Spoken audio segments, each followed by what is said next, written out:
O Bhagavan, with love and devotion, I offer this seva to you. Who am I? The teachings of Bhagavan Sri Ramana Maharshi. Introduction. Who am I?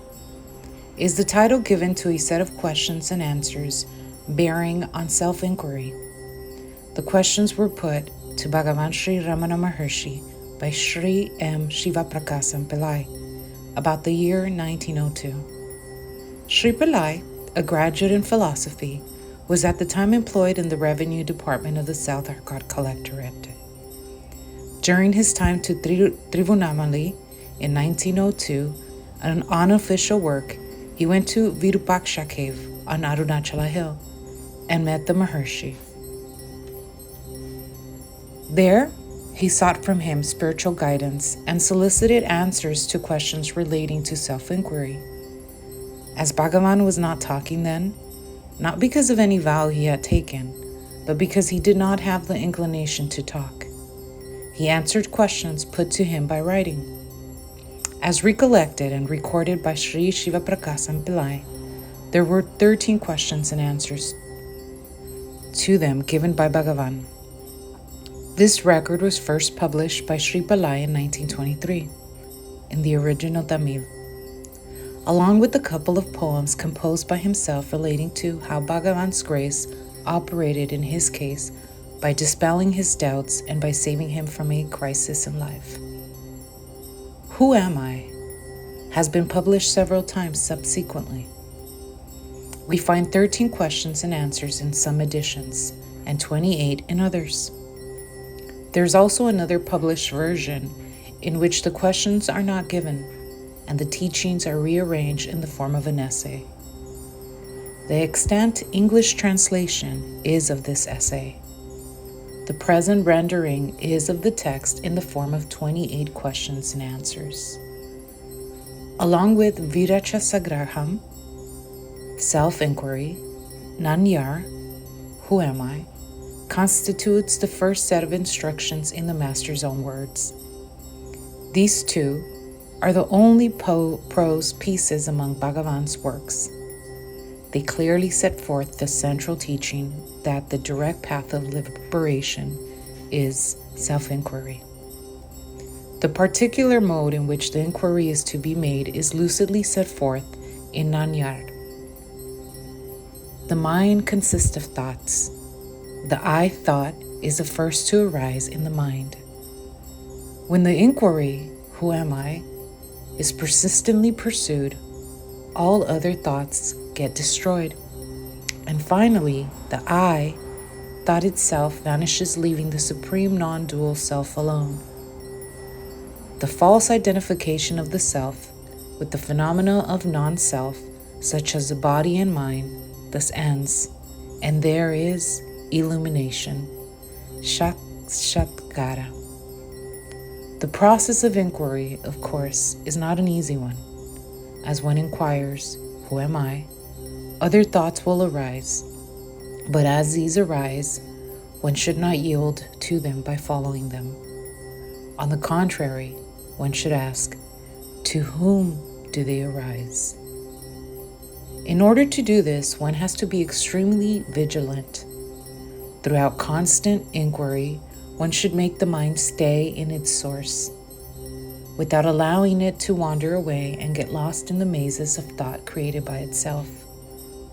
All other disciplines, such as breath control and meditation on the forms of God, should be regarded as auxiliary practices. They are useful so far as they help the mind to become quiescent and one-pointed. For the mind that has gained skill in concentration, self-inquiry becomes comparatively easy. It is by ceaseless inquiry that the thoughts are destroyed and the self realized. The plenary reality in which there is not even the I thought, the experience which is referred to as silence. Who am I? Nanyar.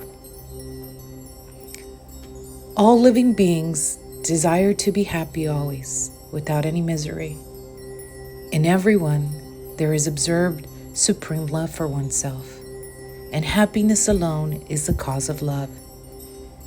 In order, therefore, to gain that happiness, which is one's nature, and which is experienced in the state of deep sleep, where there is no mind, one should know oneself. To achieve this path, the path of knowledge, the inquiry in the form of "Who am I?" is the principal means. 1. Who am I? The gross body, which is composed of the 7 humorous dhatus, I am not. The 5 cognitive sense organs, the senses of hearing, touch, sight, taste, and smell, which apprehend their respective objects, sound, touch, color, taste, and odor. I am not. The 5 cognitive sense organs, the organs of speech, locomotion, grasping, excretion, and procreation, which have as their respective functions speaking, moving, grasping, excreting, and enjoying. I am not. The 5 vital airs, prana, which is perform respectively the 5 functions of inbreathing, etc. I am not. I am not even the mind which thinks. I am not the nescience too, which is endowed only with the residual impressions of objects, and which there are no objects and no functionings. I am not. 2. If I am none of these, then who am I? After negating all of the above mentioned as not this, not this, not this, not this, that awareness which alone remains, that I am. 3. What is the nature of awareness? The nature of awareness is existence, consciousness, bliss. 4. When will the realization of the self be gained? When the world, which is what is seen, has been removed, there will be realization of the self, which is the seer. 5. Will there not be realization of the self even while the world is there, taken in as real? There will not be. 6. Why? The seer and the object seen are like the rope and the snake, just as the knowledge of the rope, which is a substratum, will not arise unless the false knowledge of the illusory serpent goes, so the realization of the self, which is a substratum, will not be gained unless the belief that the world is real is removed. 7. When will the world, which is the object seen, be removed? When the mind, which is the cause of all cognition and of all actions, becomes quiescent, the world will disappear. 8. What is the nature of the mind? What is called mind is a wondrous power residing in the self. It causes all thoughts to arise.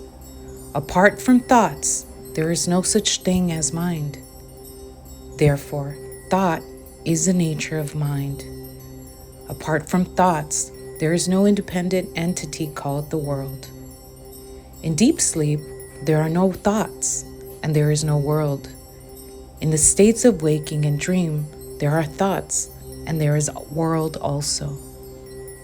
Just as the spider emits the thread of the web out of itself and again withdraws it into itself, likewise, the mind projects the world out of itself and again resolves it into itself. When the mind comes out of the self, the world appears. Therefore, when the world appears to be real, the self does not appear. And when the self appears, shines, the world does not appear. When one persistently inquires into the nature of the mind will end leaving the self as the residue. What is referred to the self is the Atman. The mind always exists only in dependence on something gross. It cannot stay alone. It is the mind that is called the subtle body or the soul, Jiva. 9. What is the path of inquiry for understanding the nature of the mind? That which rises as I in this body is the mind. If one inquires as to where in the body the thought I rises first, one should discover that it rises in the heart. That is the place of the mind's origin. Even if one thinks constantly, I, one will be led to that place. Of all the thoughts that arise in the mind, the I thought is the first. It is only after the rise of this that the other thoughts arise. It is after the appearance of the first personal pronoun that the second and third personal pronouns appear. Without the first personal pronoun, there will not be the second and the third. 10. How will the mind become quiescent? By the inquiry, who am I? The thought, who am I, will destroy all other thoughts. And like the stick used for stirring the burning pyre, it will itself in the end get destroyed. Then, there will arise self-realization. 11. What is the means for constantly holding on the thought, who am I? When other thoughts arise, one should not pursue them, but should inquire, to whom do they arise? To whom do they arise? To whom do they arise? It does not matter how many thoughts arise. As each thought arises, one should inquire with diligence, to whom has this thought arisen? The answer that would emerge from would be, to me. Thereupon, if one inquires, who am I? The mind will go back to its source, and the thought that arose will become quiescent. With repeated practice in this manner, the mind will develop the skill to stay in its source. When the mind that is subtle goes out through the brain and the sense organs, the gross names and forms appear. When it stays in the heart, the names and forms disappear. Not letting the mind go out, but retaining it in the heart, is what is called inwardness, antarmukha. Letting the mind go out of the heart is known as externalization, bahirmukha. Thus, when the mind stays in the heart, the I, which is the source of all thoughts, will go, and the self, which is ever exists, will shine. Whatever one does, one should do without the egoity I. If one acts in that way, all will appear as of the nature of Shiva, God. 12. Are there no other means for making the mind quiescent? Other than inquiry, there are no adequate means. If through other means it is sought to control the mind will appear to be controlled, but will again go forth. Through the control of breath also, the mind will become quiescent, but it will be quiescent only so long as the breath remains controlled. And when the breath resumes, the mind also will again start moving and will wander as impelled by residual impressions. The source is the same for both mind and breath. Thought indeed is the nature of the mind. The thought I is the first thought of the mind, and that is egoity. It is from that whence egoity originates that breath also originates. Therefore, when the mind becomes quiescent, the breath is controlled. And when the breath is controlled, the mind becomes quiescent. But in deep sleep, although the mind becomes quiescent, the breath does not stop. This is because of the will of God, so that the body may be preserved and other people may not be under the impression that it is dead. In the state of waking and in samadhi, when the mind becomes quiescent, the breath is controlled. Breath is the gross form of the mind. Till the time of death, the mind keeps breath in the body. And when the body dies, the mind takes the breath along with it. Therefore, the exercise of breath control is only an aid for rendering the mind quiescent. Manonigraha. It will not destroy the mind. Manonasa. Like the practice of breath control, meditation on the forms of God, repetition of mantras, restriction on food, etc., are but aids for rendering the mind quiescent. Through meditation on the forms of God and through repetition of mantras, the mind becomes one-pointed. The mind will always be wandering. Just as when a chain is given to an elephant to hold in its trunk, it will go along grasping the chain and nothing else. So also, when the mind is occupied with a name or form, it will grasp that alone. When the mind expands in the form of countless thoughts, each thought becomes weak. But as thoughts get resolved, the mind becomes one-pointed and strong. For such a mind, self-inquiry will become easy. Of all the restrictive rules, that relating to the taking of sattvic food in moderate quantities is the best. By observing this rule, the sattvic quality of mind will increase, and that will be helpful to self-inquiry. 13. The residual impressions, the thoughts, of objects appear unending like the waves of an ocean. When will all of them get destroyed? As the meditation on the self rises higher and higher, the thoughts will get destroyed. 14. Is it possible for the residual impressions of objects that come from beginningless time, as it were, to be resolved, and for one to remain as a pure self? Without yielding to the doubt, is it possible or not, one should persistently hold on to the meditation on the self.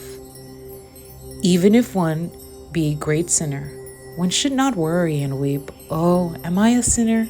Am I a sinner? Am I a sinner? How can I be saved?" One should completely renounce the thought, "Am I a sinner?" and concentrate keenly on meditation on the self. Then, one would surely succeed. There are no two minds, one good and the other evil. The mind is only one.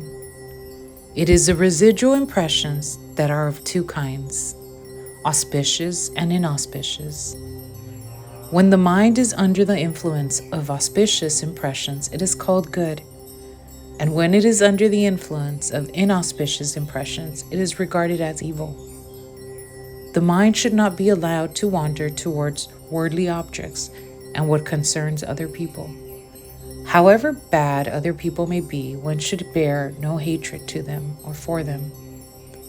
Both desire and hatred should be eschewed. All that one gives to others, one gives to oneself. If this truth is understood, who will not give to others?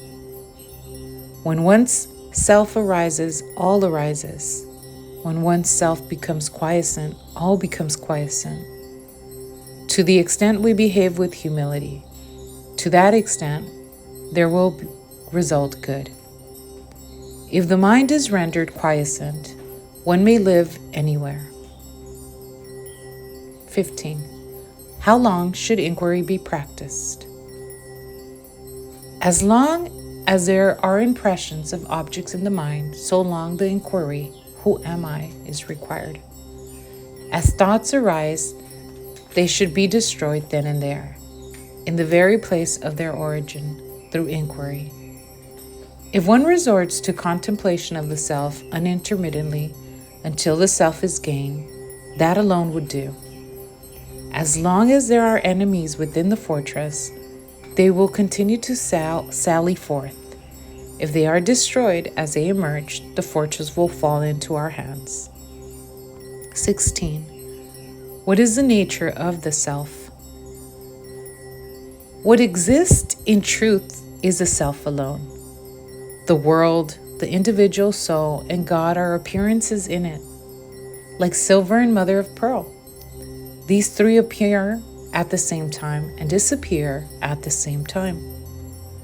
The self is that where there is absolutely no I thought. That is called silence. The self itself is the world. The self itself is I. The self itself is God. All is Shiva, the self. 17. Is not everything the work of God? Without desire, resolve, or effort, the sun rises, and in its mere presence, the sunstone emits fire. The lotus blooms, water evaporates, people perform their various functions and then rest. Just as in the presence of the magnet the needle moves, it is by virtue of the mere presence of God that the souls, governed by three cosmic functions, or the fivefold divine activity, perform their actions and then rest, in accordance with their respective karmas. God has no resolve, no karma attaches itself to him. That is like worldly actions not affecting the sun, or like the merits and demerits of the other four elements not affecting all-pervading space. 18. Of the devotees, who is the greatest? He who gives himself up to the self, that is God, is the most excellent devotee. Giving oneself up to God means remaining constantly in the self, without giving room for the rise of any thoughts, other than that of the self. Whatever burdens are thrown on God, he bears them. Since the supreme power of God makes all things move, why should we, without submitting ourselves to it, constantly worry ourselves with thoughts as to what should be done and which should not be done and how not to? We know that the train carries all loads, so after getting on it, why should we carry our small luggage on our head to our discomfort, instead of putting it down in the train and feeling ease? 19. What is non-attachment? As thoughts arise, destroying them utterly without any residue in the very place of their origin is non-attachment. Just as a pearl diver ties a stone to his waist, sinks to the bottom of the sea, and there takes the pearls, so each one of us should be endowed with non-attachment. Dive within oneself and obtain the self-pearl. 20. Is it not possible for God and the Guru to effect the liberation of a soul? God and the Guru will only show the way to liberation. They will not, by themselves, take the soul to the state of liberation. In truth, God and the Guru are not different. Just as the prey which has fallen into the jaws of a tiger has no escape, so those who have come within the ambit of the Guru's gracious look, will be saved by the Guru and will not get lost. Yet, each one should, by his own effort, pursue the path shown by God or Guru and gain liberation. One can know oneself only with one's own eye of knowledge, and not with somebody else's. Does he who is Rama require the help of a mirror to know that he is Rama? 21. Is it necessary for one who longs for liberation to inquire into the nature of categories, the tattvas? Just as one who wants to throw away garbage has no need to analyze it and see what it is, So one who wants to know the self has no need to count the number of categories or inquire into the characteristics. And what he has to do is to reject altogether the categories that hide the self. The world should be considered like a dream. 22. Is there no difference between waking and dream? Waking is long and dream is short. Other than this, there is no difference. Just as waking happenings seem real while awake, so do those in a dream while dreaming.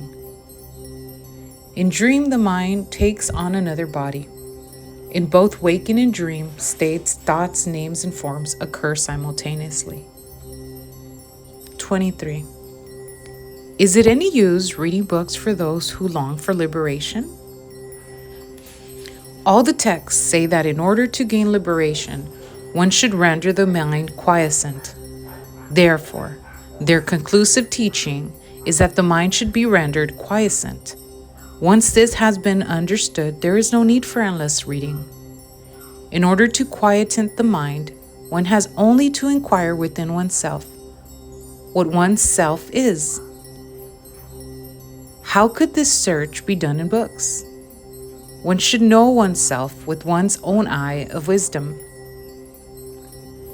The self is within the 5 sheets, but books are outside of them.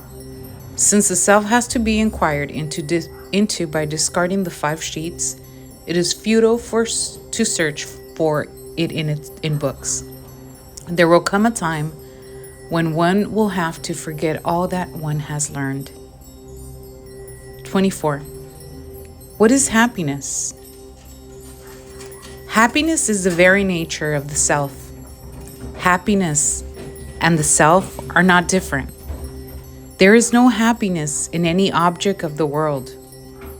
We imagine through our ignorance that we derive happiness from objects. When the mind goes out, it experiences misery. The truth, when its desires are fulfilled, it returns to its own place and enjoys the happiness that is the self. Similarly, in the states of sleep, samadhi, and fainting, and when the object desired is obtained or the object disliked is removed, the mind becomes inward turned and enjoys pure self-happiness. Thus the mind moves without rest, alternately going out of the self and returning to it. Under the tree, the shade is pleasant. Out in the open, the heat is scorching. A person who has been going about in the sun feels cool when he reaches the shade. Someone who keeps on going from the shade into the sun and then back into the shade is a fool. A wise man stays permanently in the shade. Similarly, the mind of the one who knows the truth does not leave Brahman. The mind of the ignorant, on the contrary, revolves in the world feeling miserable, and for a little time returns to Brahman to experience happiness. In fact, what is called the world is only thought. When the world disappears, when there is no thought, the mind experiences happiness.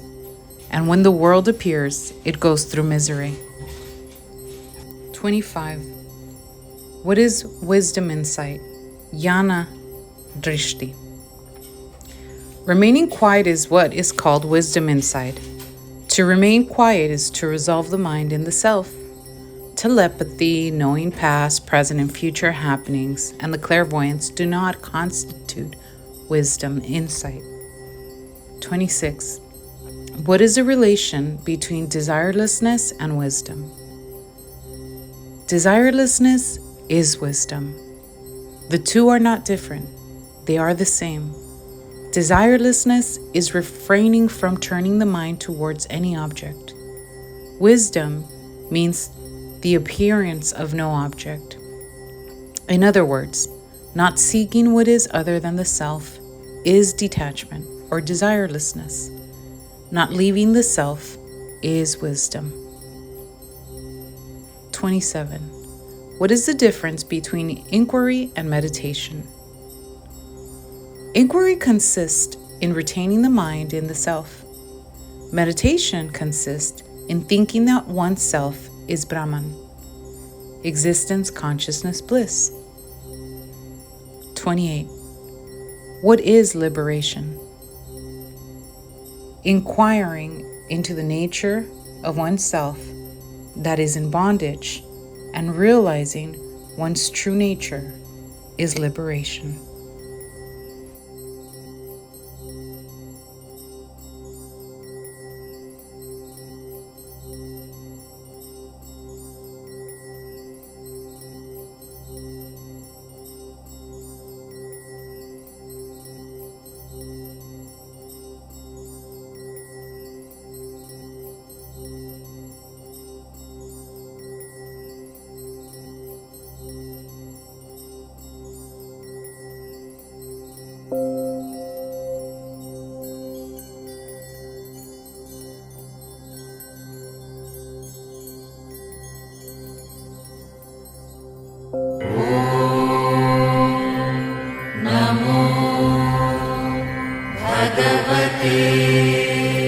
Shri Ramana